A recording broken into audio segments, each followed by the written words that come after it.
මේ මහරජතුමනි කල්ප ගානකට පෙර මේ ශ්‍රමණයාට මොනවා හරි දෙන්න කියලා දෙන්න කියන වචනය කියපු පිනටයි කිව්ව මේ ලැබෙන්නේ.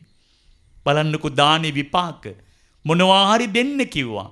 දෙන්න කියපු වචනේ නිසා කල්ප ගණන් ලැබුණා කිව්වා. එතකොට ඔයත් සද්ධාවෙන් දුන්නොත් මොනතරම් ලැබෙයිද සංසාරේ. ඒ නිසා පින්වතුනි තීන දේවල් කාලා බීලා දන් පෙන් දීලා භුක්ති විඳින්න.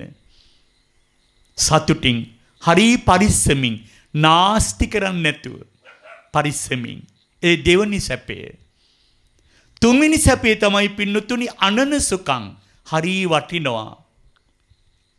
මම කාටවත් බර ණයක් නෑ කියන සතුට තියෙන්න ඕනේ කිව්වා. ගිහි ජීවිතේ ගෙවා ගන්න බැරි ණයකාරයෝ වෙලා නිදා ගන්නව සැනසෙල්ලක් නැති මිනිස්සු හරි පීඩා විඳිනවා.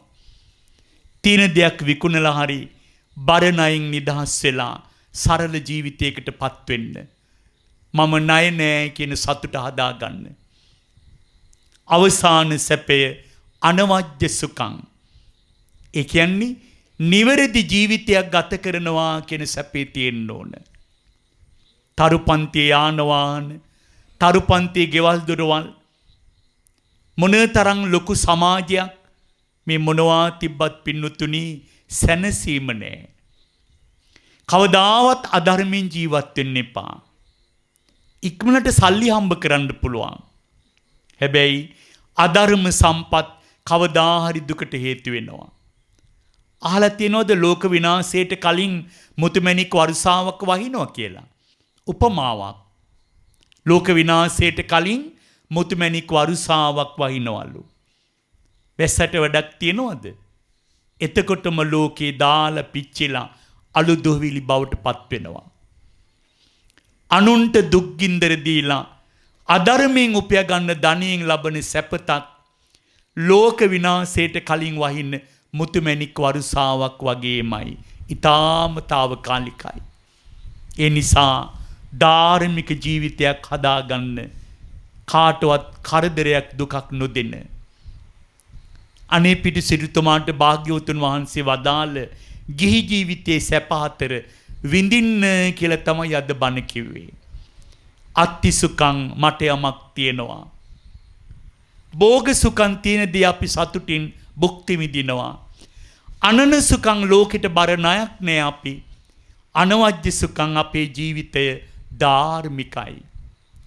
මේ උදාර ගිහි සැප හතරින් පිරි පින්බර ජීවිතයක් ගත කරන්නට මෙතෙක් වේලා කළ මේ උතුම් දේශනාව ඔබ හැම දිනාටම මඟ පෙන්වීමක්ම වේවා කියන ප්‍රාර්ථනාවෙන් බුද්ධික චන්දිමාල් මුණසිංහ මහත්මයාත් නදීකා කුමුදුනී මහත්මිය ප්‍රධාන පවුලේ ඇත්තොත් දායකත්වයේ ධර්මින් සංවිධානය කළ ධර්ම දේශනාමේ පින්කම නිමාවට පත් කරමින් වසර 1කට කලින් මිය ගිය ලිලි නෝනා ආදරණීය ආච්චි අම්මටත් SW ලියනගේ ආදරණීය මෑණියන්ටත් මාලනී නන්දසීලේ නැන්දනියටත්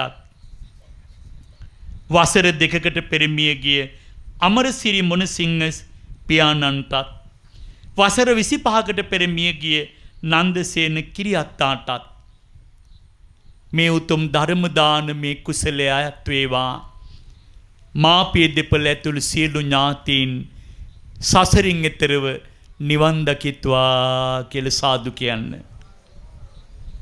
රට පුරා ලෝකේ පුරා යන මේ දහම් මගේ මට යෝධ ශක්තියක් වුණේ බෝධිසත්ව ගුණෝපේත ශ්‍රී මහා විසුද්ධිවිය රාජයාණන් මහා විසුද්ධිවිය රාජයාණන් ප්‍රධාන පින් කැමති ආර්ය ශ්‍රාවක සීලු දෙවි දේවතාවෝ ධර්ම දානමේ කුසලයේ අනුමෝදන්ව ප්‍රාර්ථනා බෝධියෙන් නිවන් දකිත්වා කියලා සාදු කියන්න.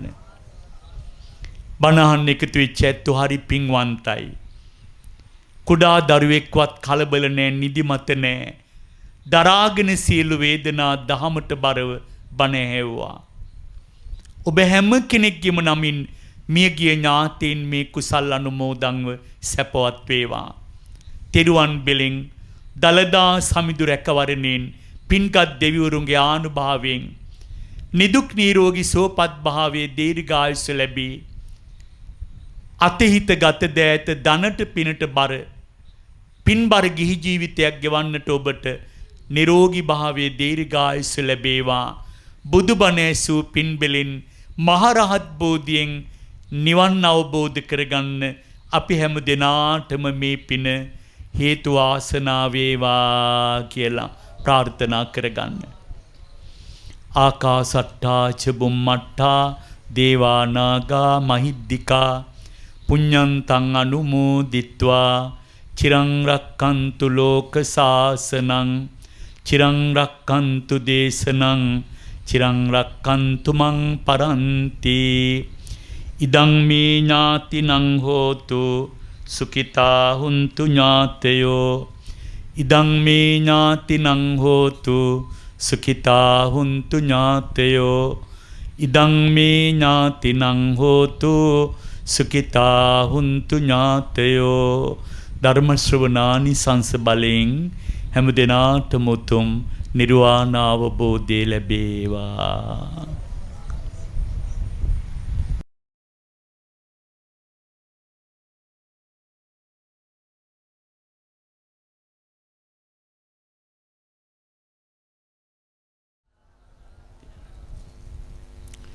ධර්ම ශ්‍රවණී කිරීමෙන් හා දහම් පඬුරු පූජා කිරීමෙන් ලබන ලද නිසල බල කුසල ධර්මයන්ගේ බලයෙන් දෙවියන් ප්‍රධාන සදේවක ලෝකයාටත් මියගිය ඥාතීන්ගේ භවගාමී ජීවිතය ඇතුළු බුදුබණ ඇසූ හැමතෙම උතුම් නිර්වාණ අවබෝධය ලැබේවා.